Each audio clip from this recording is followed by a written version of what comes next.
Τέλος στο περίπτερο όπως το ξέραμε. Το μικρό μαγαζάκι των λίγων τετραγωνικών αναμένεται να εξυγχρονιστεί τόσο ώστε να παρέχει τη δυνατότητα στους καταναλωτές να πληρώνουν λογαριασμούς ΔΕΚΟ και τέλη κυκλοφορίας, αλλά και να προμηθεύονται ακτοπλοϊκά εισιτήρια.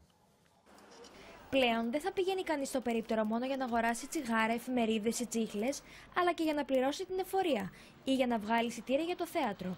Και μάλιστα επί 24 ώρου βάσεως. Θα είναι mini corner, mini τράπεζες που ο κόσμος μπορεί να εξυπηρετείται από τις δύο συγκεκριμένες τράπεζες που κάναμε κεντρικές συμφωνίες. Το πρώτο, θέλει να κερδίσει χρόνο. Δεύτερο, πηγαίνει όποτε θέλει, όποια ώρα θέλει.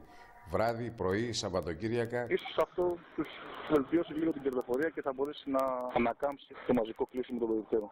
Βασική προϋπόθεση όμως για να πραγματοποιηθεί κάτι τέτοιο είναι τα 8.500 περίπτερα της χώρας να προμηθευτούν μηχανήματα POS, ώστε να μπορούν οι πελάτες να χρησιμοποιούν την πιστωτική τους. Και μας καίει το να έχουμε πάρα πολύ μικρό κόστος έως μηδενικό αν είναι δυνατόν, γιατί εκεί επικεντρώνεται κυρίως η συζήτηση και όχι στο αν μπορούμε να εξοφλούμε λογαριασμούς.